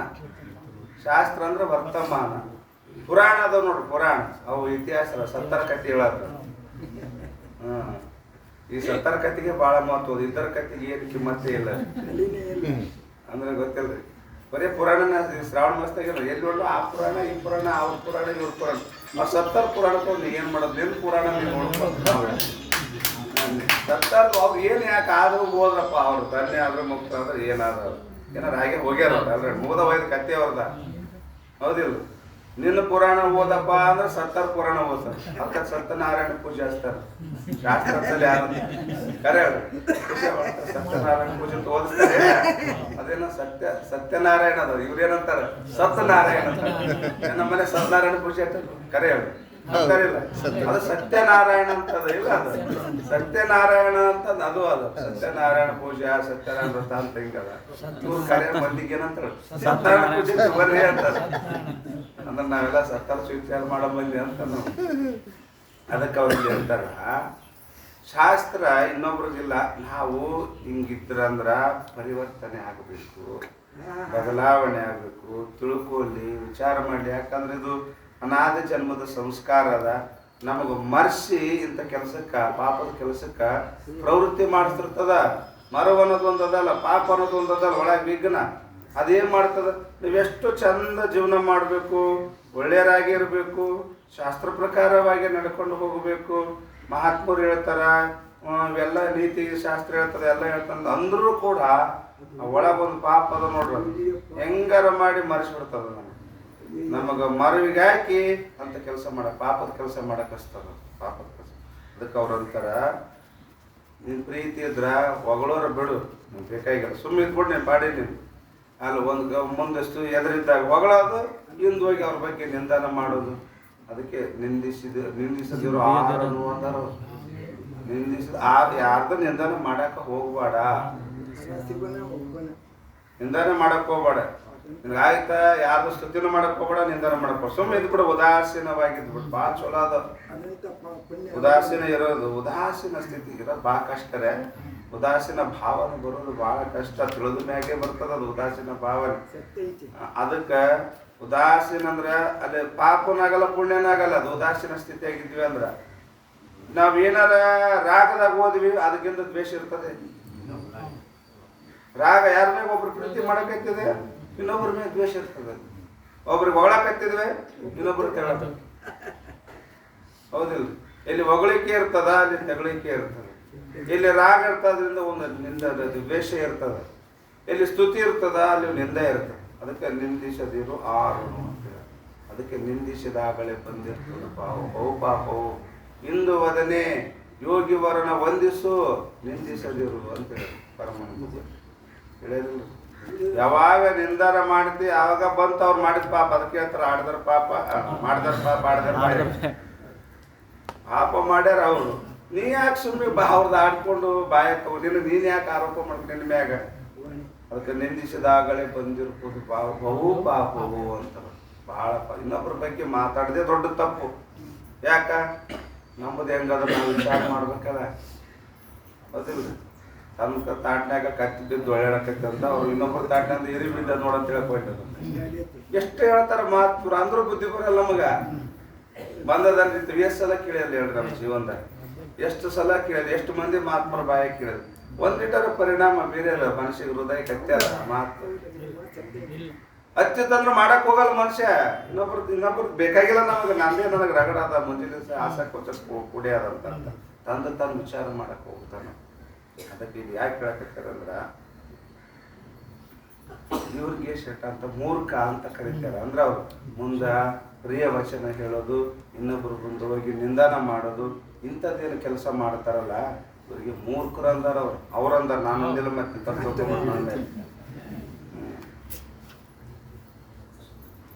ಡಾಲ್ತೆ ಇವೆ ಷಟ್ಕ ಅವ್ರಿಗೇನಂತಾರೆ ಮೂರ್ಖರು ಅಂತ ಕರೆಯುತ್ತಾರೆ. ಶಾಣ್ಯರಾಗಲಿ ಮೂರ್ಖರಾಗಲಿ ಅದು ಎಲ್ಲ ಶಾಸ್ತ್ರ ನಮಗೆ ಬಿಟ್ಕೊಟ್ಟರು. ಹಿಂಗ ಅಂದಾರ, ಹಿಂಗಿದ್ರೆ ಹಿಂಗ ಅಂತಾರ ನೋಡು ಅಂತ ಹೇಳ್ತದೆ ಶಾಸ್ತ್ರ ಅಷ್ಟೇ. ಹಿಂಗ್ ಮಾಡಿದ್ರೆ ಹಿಂಗ ಅಂತಾರ.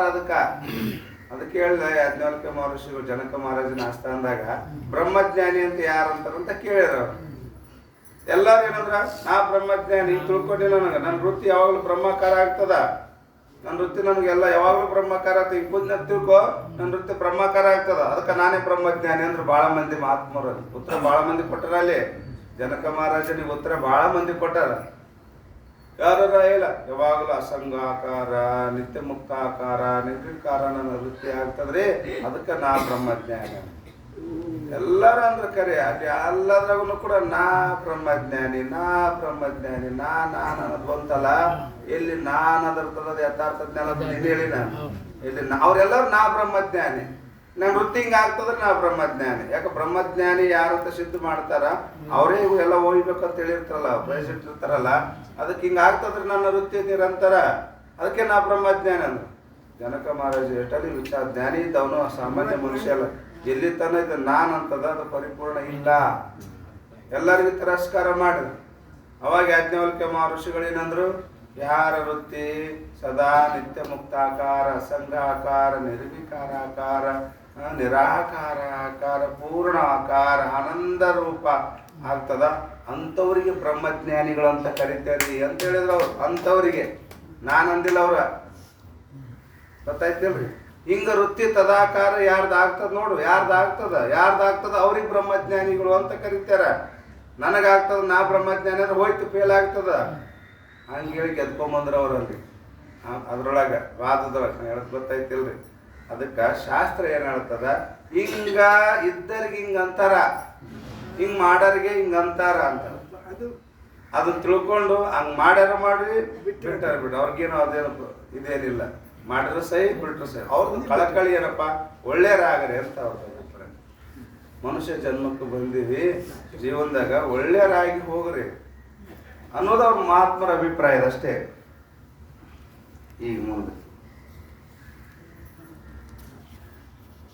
ಅಥ ಪ್ರಯೋಜನ ವರ್ಣ ಮುಗಿತು. ವಿಷಯ ಇಷ್ಟೇ ರೀ, ವಿಷಯದಾಗ ಇಷ್ಟೇ ಮುಗಿತ ಅಂತ ಹೋಗ್ಬಾರ್ದು. ಎರಡನೇ ತರಂಗ ಭಾಳ ಅದಿದ್ದು, ಇಲ್ಲಿ ಮಾತ್ರ ಇಷ್ಟ ಅದ. ಮುಂದೆ ಎರಡನೇ ತರಂಗದಾಗ ಇವೇನು ಹೇಳ್ಯಾರ ನೋಡಿಲಿ ತನ್ನ ಸಂಕ್ಷೇಪವಾಗಿ ರೀತಿ ಮಾತ್ರಕ್ಕೆ ಚಟಾಯಿ ರೀತಿ ಮಾತ್ರ ತಿಳಿಸಕತ್ತೀನಿ. ಇದ್ರ ವಾದ ವಿವಾದ ಚಲೋ ಆಯ್ತು ಅಂದ್ರ ಯಪ್ಪೋ ಯಾಕೆ ಬೇಕಾಯ್ದಪ್ಪ ಇದು ಹಂಗೆ ಆಗ್ತದ. ನಾಳೆ ಎರಡನೇ ತರಗತಿಯಾಗ ಹಂಗೆ ಅದಾವು.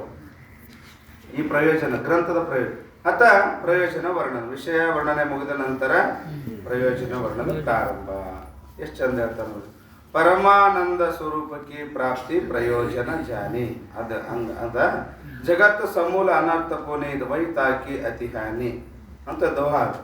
ಇದಕ್ಕೆ ನಾವು ಹೆಂಗೆ ಅರ್ಥ ಮಾಡ್ಕೋಬೇಕು ಅಂದ್ರೆ ಪುನಿ ಜಗತ್ತು ಸಮೂಲ ಅನರ್ಥ ತಾಕಿ ಅತಿ ಹಾನಿ ಪರಮಾನಂದ ಸ್ವರೂಪಕ್ಕೆ ಪ್ರಾಪ್ತಿ ಪ್ರಯೋಜನ ಜಾನಿ ಹೊಯ್ ಹೇಳಿದ್ರು ಅವ್ರು. ಎಷ್ಟು ಜನ ಕಾರಣ ಸಹಿತ ಜಗತ್ತದ ನಿವೃತ್ತಿ. ಜಗತ್ತ ನಿವೃತ್ತಿ ಕಾರಣ ಸಹಿತ ಜಗತ್ತದ ನಿವೃತ್ತಿ ಆಗಬೇಕು. ಕಾರಣ ಸಹಿತ ಜಗತ್ತ ನೋಡ್ರಿ, ನಾವು ಗಿಡ ಕಡಿತೀವಿ, ನಮ್ಗೆ ಗಿಡ ಬೇಕಾಗಿಲ್ಲ, ಮ್ಯಾಗ ಚಂಡಿ ಕಡಿದು ಅಂತೀವಿ, ಗಿಡ ಹೋಯ್ತಾ ನಾಶ ಆಯ್ತದ, ಮತ್ತೆ ಚಿಗಿತದ ಅದು. ಯಾಕ? ಕಾರಣ ಬೇರು, ತಾಯಿ ಬೇರು ಉಳ್ಕೊಂಡದ ಹಂಗೆ ಅದ. ಗಿಡ ಹೋಗ್ಬೇಕು ಅಂದ್ರ ತಾಯಿ ಬೇರು ಸಹಿತ ಕಿತ್ತೊಯ್ಬೇಕು, ಅದನ್ನ ಬೇರೆ ಸಹಿತ ಕಿತ್ತೋಗದಾಗ ಮಾತ್ರ ಗಿಡ ಹೋಗ್ತದ. ಬರೇ ನಾವು ಮ್ಯಾಗ ಕಟ್ ಮಾಡಿದ್ವಪ್ಪ ಅಂದ್ರೆ ಮತ್ತೆ ಅದ್ರ ಮತ್ತೆ ಚಿಗಿತದ. ಹಂಗಾಗಿ ಜಗತ್ತು ಹೆಂಗದ, ಬರೇ ಕಾರ್ಯನಿವೃತ್ತಿ ಕೆಲಸ ಆಗಲ್ಲ ಅಂತಾರ ಅವ್ರು.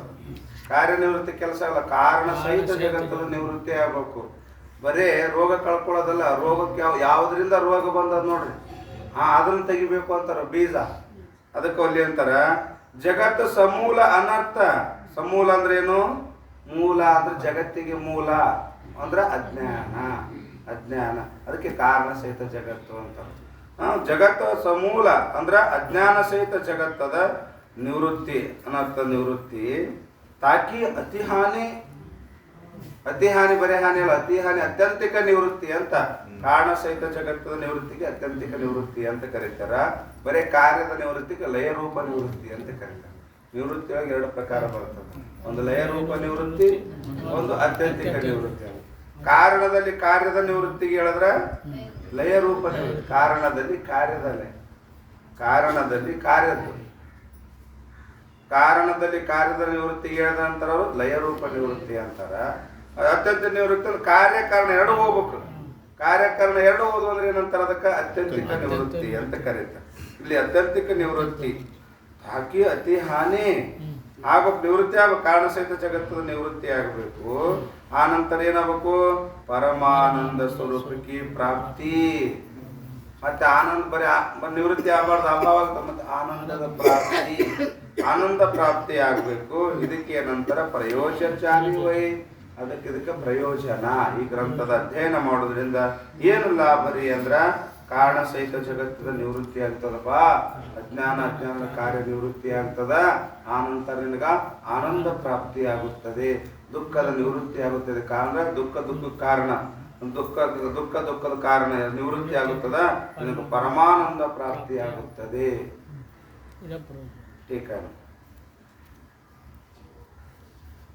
प्रपंच का कारण जो अज्ञान, प्रपंच का कारण होता अज्ञान है, अज्ञान। और प्रपंच वहाँ जन्म मरण रूपी दुख का हेतु है। और ಈ ಅಜ್ಞಾನ ಪ್ರಪಂಚಕ ಕಾರಣ ಜೋ ಅಜ್ಞಾನ, ಪ್ರಪಂಚಕ ಕಾರಣವಾದಂತ ಅಜ್ಞಾನ. ಪ್ರಪಂಚ ಅಂತ ಎದಕ್ಕಂತಾರ? ಸೃಷ್ಟಿ, ಸಮಷ್ಟಿ, ಸ್ಥೂಲ, ಸೂಕ್ಷ್ಮ, ಕಾರಣ, ದೇಹ, ಮೂರು ಅವಸ್ಥೆ, ಮೂರು ಧರ್ಮ. ಇದರ ಅವಸ್ಥೆ ಧರ್ಮ, ನಾಮರೂಪ. ಸಮಷ್ಟಿ, ವ್ಯಷ್ಟಿ, ಸ್ಥೂಲ, ಸೂಕ್ಷ್ಮ, ಕಾರಣ, ದೇಹ, ಮೂರು ಅವಸ್ಥೆಗಳು ಮತ್ತು ಪಂಚಕೋಶಗಳು ನಾಮರೂಪಕ ಅವಸ್ಥಾ ಅಂತ ಕರೀತಾರೆ. ಒಟ್ಟ ಟೋಟಲ್ ಅಲ್ಲಿ 2 ಲಕ್ಷಣ ಮಾಡಿದ್ರು ಪ್ರಪಂಚಕ್ಕೆ. ವಿಚಾರ ಚಂದ್ರೋದಯದಾಗ ಅದು ಒಂದೇ, ಅದ 2 ರೀತಿಯಿಂದ ಮಾಡಿ ಹೇಳ್ಕೊಂಬಂದಾರ. ಅಲ್ಲಿ ಸ್ಥೂಲ, ಸೂಕ್ಷ್ಮ, ಕಾರಣ, ದೇಹ ಅಂತ ತಿರುಗಿ ಅವಸ್ಥೆ ಧರ್ಮಕ್ಕೂ ನಾಮ ಪ್ರಪಂಚ ಅಂತಾರ. ಮತ್ತಿಲ್ಲಿ ಸಮಷ್ಟಿ, ವ್ಯಷ್ಟಿ, ಸ್ಥೂಲ, ಸೂಕ್ಷ್ಮ, ಕಾರಣ, ದೇಹ, 3 ಅವಸ್ಥೆಗಳು, 5 ಕೋಶಗಳು ಅಂತ ತಿಳ್ಕೊಂಡು ಹಾಗೆ ಒಟ್ಟು ಟೋಟಲ್ ಹೆಂಗ್ ಹೇಳಿದ್ರು ಕೂಡ ಪ್ರಪಂಚನೇ ಅದು. ಪ್ರಪಂಚ ಅಂದ ತಕ್ಷಣ ಮತ್ತೆ ನೀವು ಹೊರಗೆ ಹೋಗ್ಬೇಡ್ರಿ ಅಂದಾರ ಅವ್ರು. ಪ್ರಪಂಚ ಅಂದ್ರೆ ನೀವು ಸಹಜ ಸ್ವಭಾವದ ಪ್ರಪಂಚದ ನಮ್ಮ ವೃತ್ತಿ ಹೊರಗೆ ಹೋಗ್ಬಿಡ್ತಾರೆ. ಅವ್ರಂತಾರ ಪ್ರಪಂಚ ಅನ್ನುವ ಶಬ್ದ ಕೇಳಿದ್ರ ನಮ್ಮ ಕೇಳ್ತಕ್ಕಂಥ ಶಾಸ್ತ್ರ ಅಧ್ಯಯನ ಮಾಡ್ತಕ್ಕಂಥ ವೃತ್ತಿ ಹೊರಗೆ ಹೋಗ್ಬಾರ್ದು. ಎಲ್ಲಿದ ಹೋಗ್ಬೇಕಂದ್ರೆ ಈ ದೇಹದಿಂದಲೇ ಹೋಗ್ಬೇಕು ಅಂತಾರ. ಪ್ರಪಂಚ ಇಲ್ಲಿ ಅದ, ಇದೇ ಪ್ರಪಂಚ. ಸ್ಥೂಲ ದೇಹ, ಸೂಕ್ಷ್ಮ ದೇಹ, ಕಾರಣ ದೇಹ, ಇದೇ ಪ್ರಪಂಚ ಅಂತಾರ ಅವ್ರು. ಅದಕ್ಕ ಇಲ್ಲಿ ಏನಾಗ್ತಾರ? ಪ್ರಪಂಚಕ ಕಾರಣ ಅಂದ್ರೆ ಈ ದೇಹಾದಿಗಳಿಗೆ ಮೂಲ ಕಾರಣ ಯಾವುದು? ಜೋ ಅಜ್ಞಾನ. ಅಜ್ಞಾನನೇ ಕಾರಣ ಅಲ್ಲ, ಅಜ್ಞಾನನೇ ಕಾರಣ. ಅಲ್ಲಿ ದೇಹಕ್ಕೆ ಅಜ್ಞಾನ ಹೆಂಗ್ ಕಾರಣ ಆಗ್ತದೆ? ಈ ದೇಹಕ್ಕೆ ತಾಯಿ ತಂದೆ ಕಾರಣ ಆಕಾರ. ದೇಹಕ್ಕ ತಾಯಿ ತಂದೆ ಕಾರಣ ಆಗ್ತದೆ. ಅಜ್ಞಾನ ಹೆಂಗ್ ಕಾರಣ ಆಗ್ತದ? ಏನು ಅಜ್ಞಾನದಿಂದ ಬಂದದ ತಾಯಿ ತಂದೆಯಿಂದ ಬಂದದ ದೇಹ?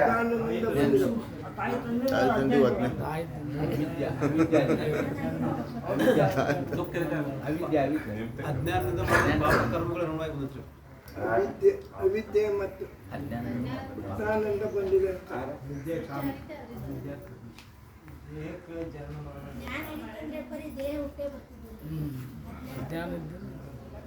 ಜ್ಞಾನದ ದೇಹ ಹುಟ್ಟಿ ಬರ್ತಿದ್ದಿಲ್ರಿ. ಜ್ಞಾನ ಕಾರಣ ಎಸ್ ಅಲ್ರಿ, ಎಷ್ಟೋ ಮಂದಿ ಜ್ಞಾನ ಮಾಡ್ಕೊಂಡು ಹೋಗ್ಯಾರ, ಮತ್ತೆ ಹುಟ್ಟೇವ ಇಲ್ಲಿ ಬಂದು ಕುಂತಾವ ಇಲ್ಲಿ ಬಂದು.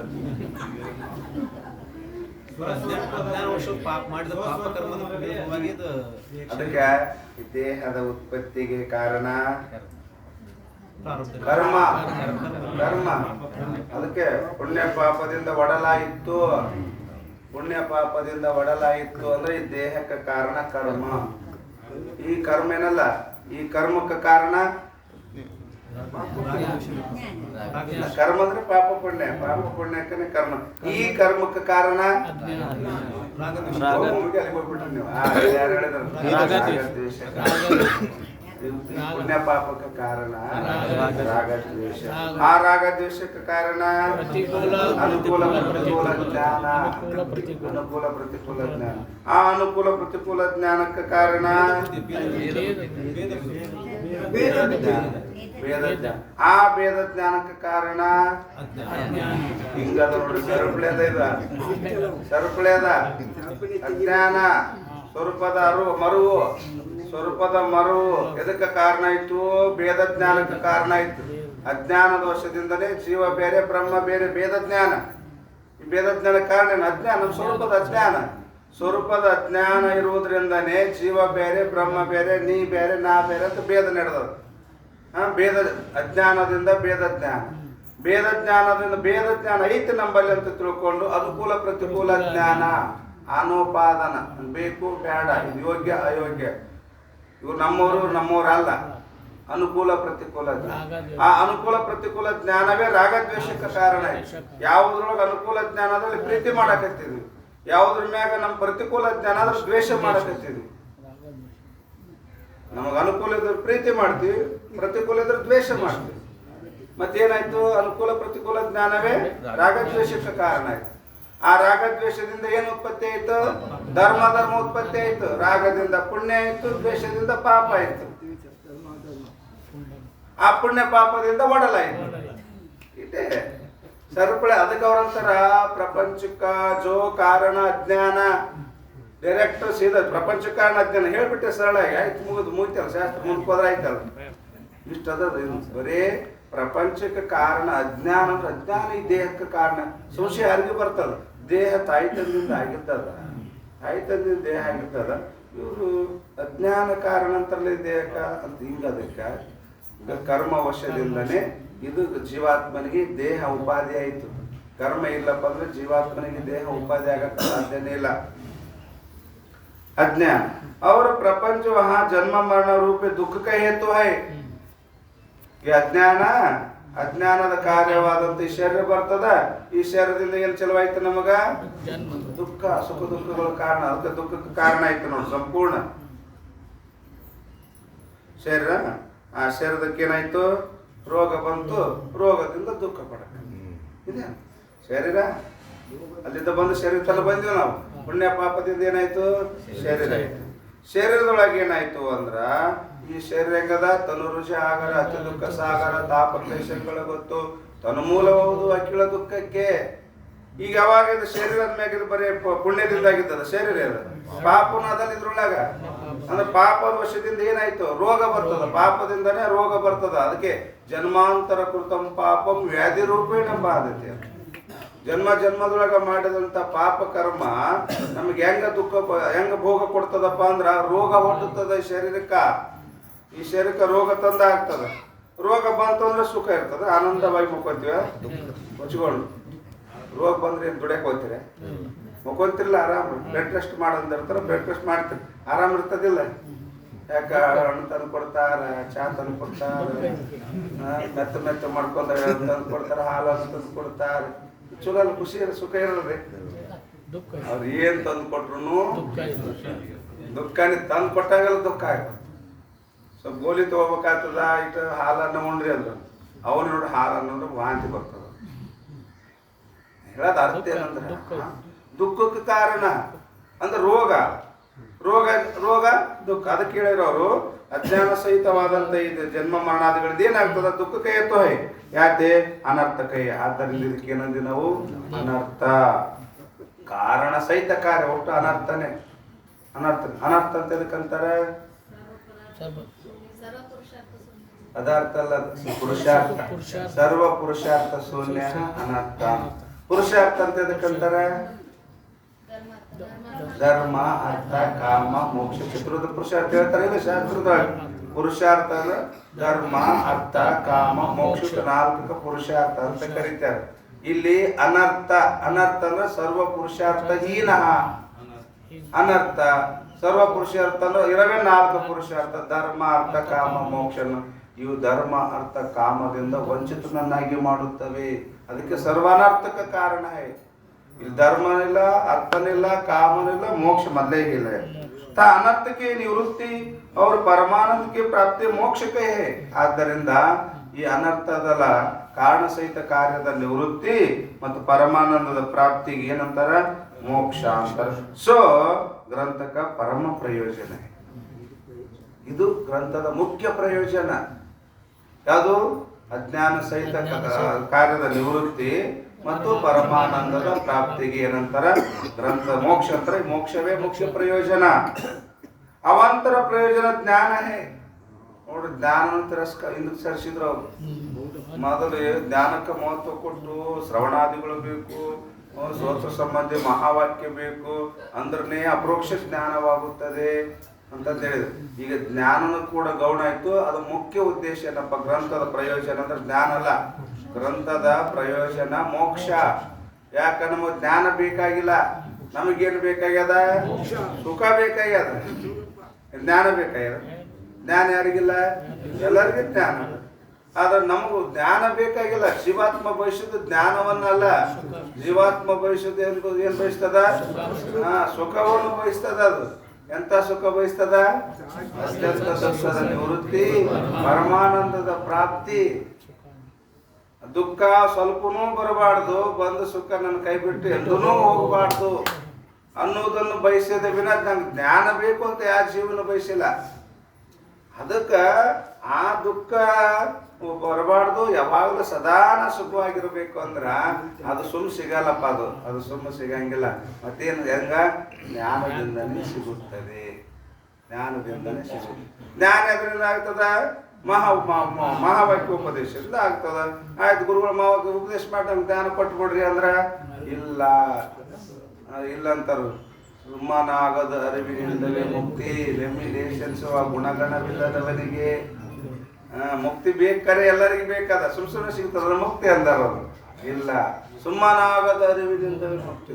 ಅರಿವಿನಿಂದ ಮೋಕ್ಷ ಆಗ್ತದ ಕರೆ, ಆದ್ರೆ ಅವರು ಸುಮ್ಮ ಆಗ್ತದ? ಮೋಕ್ಷ ಸುಮ್ಮ ಆಗ್ತದೇನ? ಮೋಕ್ಷ ಸುಮ್ಮ ಆಗಲ್ಲ. ಮೋಕ್ಷ ಆಗ್ಬೇಕಾದ್ರೆ ಏನ್ ಬೇಕು? ಅವರು ಬೇಕಾದ್ರೆ ಜ್ಞಾನ ಬೇಕು. ಜ್ಞಾನ, ಆ ಜ್ಞಾನ ಸುಮ್ಮನೆ ಆಗ್ತದ? ಮತ್ತೇನ್ ಬೇಕು? ರೆಮಿನೇಷನ್ಸು ಗುಣಗಣವಿಲ್ಲದವನಿಗೆ ಸುಮ್ಮನಾಗದ ಅರಿವಿನಿಂದ ಮುಕ್ತಿ. ಮುಕ್ತಿ ಸುಮ್ಮನೆ ಆಗಲ್ಲ, ಅರು ಬೇಕು. ಅವರು ಸುಮ್ಮನೆ ಆಗಲ್ಲ, ಗುಣಗಳು ಬೇಕು. ಸುಮ್ಮನಾಗದ ವಿಧಿಯೊಳು ಒಂದದೇ ಮುಕ್ತಿ. ಮುಕ್ತಿ ವಿಧಿಯೊಳು ಒಂದದೇ, ಸುಮ್ಮನ ಆಗಂಗಿಲ್ಲ. ವಿಧಿಯೊಳಗ ಬರಬೇಕು, ನೇಮದೊಳಗ ಪರವಶ ಆಗ್ಬೇಕು, ನೇಮದೊಳಗ ಅನ್ವಯ ಆಗಬೇಕು. ಅವೆಲ್ಲ ಮತ್ತೆ ಪ್ರವಚನ ಮುಂದಾಮದು ಹೋಗಲ್ಲ. ग्रंथ का परम प्रयोजन है, अवांतर प्रयोजन ज्ञान है, मुख्य प्रयोजन. ಈ ವಿಚಾರ ಸಾಗರಕ ಮುಖ್ಯ ಪ್ರಯೋಜನ ಯಾವುದದ? ಮೋಕ್ಷ. ಮೋಕ್ಷವೇ ಮುಖ್ಯ ಪ್ರಯೋಜನ. ಜ್ಞಾನ ಏನದಲ್ಲ, ಅದು ಅವಾಂತರ ಪ್ರಯೋಜನ. ಮುಖ್ಯ ಪ್ರಯೋಜನ ಅಂದ್ರೆ ಏನು, ಅವಾಂತರ ಪ್ರಯೋಜನ ಅಂದ್ರೆ ಏನು? ಜಾ ವಿಷಯ ಪುರುಷಕ್ಕೆ ಅಭಿಲಾಷ ಹೋವೆ ಸೋ ಪರಮ ಪ್ರಯೋಜನ ಕೈ ಹೇ. ಈಗ ಹೇಳಿದ್ರು, ಅವ್ರು ಹೇಳಿದ್ರು ನೋಡಿ, ನಾ ಹೇಳ ಮಾತಾಡೋದು. ಜಾ ವಿಷಯ ಪುರುಷಕ್ಕೆ ಅಭಿಲಾಷ ಹೋಗಿ. ಅಭಿಲಾಷ ಅಂದ್ರೆ ಇಚ್ಛೆ. ಯಾವುದರಲ್ಲಿ ಪುರುಷನ ಇಚ್ಛೆ ಇರುತ್ತದೆ? ಪುರುಷ ಇಚ್ಛಾ ವಿಷಯ ಪುರುಷಾರ್ಥ ಜೋಯಿ ಸೋಯಿ. ಯಾವುದು? ದುಃಖ ನಾಶ ಸುಖ ಪ್ರಾಪ್ತಿ ರೂಪ ಮೋಕ್ಷ ಮಾನವು. ಚಂದ್ರ सो परम प्रयोजन कहे है और ताको पुरुषार्थ भी कहते कहे ಇದಕ್ಕೇನಂತರ ಪರಮ ಪ್ರಯೋಜನಕ पुरुषार्थ ಅಂತ ಕರೆಯುತ್ತಾರೆ. सो अभिलाष दुख की निवृत्ति विषय और सुख की प्राप्ति विषय सर्व पुरुष की होवे है. अभिलाष ಬರೀ ಒಂದೇ ಇಚ್ಛೆ ಇಲ್ಲ ನಮ್ಗ, ದುಃಖದ ನಿವೃತ್ತಿ ಮತ್ತು ಸುಖದ ಪ್ರಾಪ್ತಿ. ದುಃಖ ನಿವೃತ್ತಿ ಆಗ್ಬೇಕು, ಮತ್ತೇನ್ ಬೇಕು, ಸುಖದ ಪ್ರಾಪ್ತಿ ಆಗ್ಬೇಕು. ನಿವೃತ್ತಿ ಆದಂತ ದುಃಖ ಒಳ್ಳೆ ಬರಬಾರ್ದು, ಬಂದಂತ ಸುಖ ನನ್ನ ಕೈ ಬಿಟ್ಟು ಎಂದೂ ಕೂಡ ಹೋಗಬಾರ್ದು. ಮುಂಜಾನೆ ಬರ್ಲಿ ಮಧ್ಯಾಹ್ನ ಹೋಗ್ಲಿ ಅಂತಿಲ್ಲ. ಇಚ್ಛೆ ಬಯಸುದು ಆ ಸಿಕ್ಕದೋ ಬಿಟ್ಟದೋ ಜೀವಾತ್ಮನಿಗೆ ಯಾವ ಪ್ರಶ್ನೆ ಬೇರೆ. ಆದ್ರೆ ಜೀವನ ಅಭಿಲಾಷೆ ಹಂಗದ, ಅದು ಇಚ್ಛೆ ಮಾಡುದು ಹಂಗದ. ಈಗ ನಾವು ಆರಾಮಿಲ್ಲ, ದವಾಖಾನೆಗೆ ಹೋಗ್ತೀವಲ್ಲ, ನಾವು ತೋರಿಸ್ಕೊಂಡಾಗ ಈಗ ಒಂದು ಆಯ್ತು, ಇವತ್ತು 4 ದಿನ ಆರಾಮಾಗಬೇಕು, ಮತ್ತೆ 4 ದಿನ ಆಮ್ಯಾಗ ಬರ್ಲಿದ ಅಂತಾರೆ. ಯಾರ ರೋಗಿ ಬಯಸ್ತಾನೇನ್ರಿ? ಬಯಸಲ್ಲ. ಹೆಂಗಂತಾನ ಬರಬಾರ್ದಂತಾನ. ಆದ್ರೂ ಕೂಡ ಮತ್ತೆ ಒಂದು 15 ದಿನ ಆಮ್ಯಾಗ ಮತ್ತೆ ಬರ್ದದೆ. ಆದ್ರೆ ಬರೋದಕ್ಕ ಅದು ಪರವಾಗಿಲ್ಲ. ಆದ್ರೆ ಇವ್ ಬೈಕಂತ ಬಯಸುತ್ತಾನೇನ? ಬಯಸಿಲ್ಲ. ಅದಕ್ಕ ಅವರು ದುಃಖದ ನಿವೃತ್ತಿ ಮತ್ತು ಸುಖದ ಪ್ರಾಪ್ತಿ ಇದುವೇ ಪುರುಷ ಬಯಸಿದ್ದು ಅಭಿಲಾಷ. ಸರ್ವ ಪುರುಷನಿಗೆ ಹೋಯ್ ಸೋಹಿ ಮೋಕ್ಷಕ ಸ್ವರೂಪ ಹೇ. ಇದಕ್ಕೆ ಏನಂತಾರ? ಮೋಕ್ಷ ಅಂತ ಕರೆಯುತ್ತಾರೆ. ಅತ್ಯಂತ ದುಃಖದ ನಿವೃತ್ತಿ ಪರಮಾನಂದ ಪ್ರಾಪ್ತಿಗೆ ಏನಂತಾರ? ಮೋಕ್ಷವೆನ್ನುತ್ತಾರೆ. ಯಾಕೆ? ಪರಮ ಪ್ರಯೋಜನ ಮೋಕ್ಷ ಹೇ ಅವರ ಜ್ಞಾನ ನೀ ಪರಮ ಮುಖ್ಯ ಪ್ರಯೋಜನ. ಎದಕ್ಕ? ಗ್ರಂಥಕ್ಕೆ ಮುಖ್ಯ ಪ್ರಯೋಜನ ಯಾವುದು? ಮೋಕ್ಷ ಇರುತ್ತದೆ. ಗ್ರಂಥಕ್ಕೆ ಮುಖ್ಯ ಪ್ರಯೋಜನ ಮೋಕ್ಷ ಇರುತ್ತದೆ. ಜ್ಞಾನ ನಹಿ ಕಾಯ್ತು. ಯಾಕಂದ್ರೆ ಸುಖಕ್ಕೆ ಪ್ರಾಪ್ತಿ और दुख की निवृत्ति का साधन जो तो ज्ञान है. सुख की प्राप्ति व दुख की निवृत्ति रूप ज्ञान नहीं. सुख की प्राप्ति और दुख की निवृत्ति का साधन तो ज्ञान है. साधन है. ಸುಖದ ಪ್ರಾಪ್ತಿ ದುಃಖದ ನಿವೃತ್ತಿಗೆ ಜ್ಞಾನ ಏನದ? ಸಾಧನ ಅದ. ಸುಖದ ಪ್ರಾಪ್ತಿ ದುಃಖದ ನಿವೃತ್ತಿನೇ ಇದೇನಲ್ಲ ಜ್ಞಾನ. ಅದು ಸಾಧ್ಯ ಅಲ್ಲ. दुख की निवृत्ति साधन तो ज्ञान है. सुख की प्राप्ति व दुख की निवृत्ति रूप ज्ञान रूप नहीं, ಸ್ವರೂಪ ಅಲ್ಲ, ಸಾಧನ ಅದ. ದುಃಖದ ನಿವೃತ್ತಿ ಸುಖದ ಪ್ರಾಪ್ತಿಗೆ ಸಾಧನದ ಜ್ಞಾನ. ಆದ್ರೆ ದುಃಖದ ನಿವೃತ್ತಿ ಸುಖದ ಪ್ರಾಪ್ತಿ ಅಂದ್ರೆ ಜ್ಞಾನ ಅಲ್ಲ. ಯಾಕೆ? ಅವಾಂತರ ಪ್ರಯೋಜನ ಜ್ಞಾನ. ಆದ್ದರಿಂದ ಗ್ರಂಥಕ್ಕೆ ಅವಾಂತರ ಪ್ರಯೋಜನ ಏನದ? ಜ್ಞಾನ. ಮುಖ್ಯ ಪ್ರಯೋಜನ ಮೋಕ್ಷ ಇರುತ್ತದೆ. ಮತ್ತೆ ಜ್ಞಾನ ಬೇಡ ಅಂತ ಬಿಡಬೇಡ. ಅವಾಂತರ ಪ್ರಯೋಜನ ಅದ, ಸಾಧನ ಅದಲ್ಲ. ಸಾಧನದ ಸಾಧ್ಯಕ್ಕೆ ಪ್ರಾಪ್ತಿ ಆಗ್ತದೆ. ಮೊದಲೇ ಹೇಳ್ಕೊಂಬಂದಾರ ಅವರು, ಜ್ಞಾನಕ್ಕೂ ಮತ್ತು ಮೋಕ್ಷಕ್ಕೂ ಸಾಧ್ಯ ಸಾಧನ ಭಾವ ಸಂಬಂಧ ಇರುತ್ತದೆ. ಸಾಧನ ಮತ್ತು ಸಾಧ್ಯ. ಇಲ್ಲಿ ಜ್ಞಾನ ಏನದ? ಸಾಧನ ಅದ. ಮೋಕ್ಷ ಏನದ? ಸಾಧ್ಯ ಇರುತ್ತದೆ.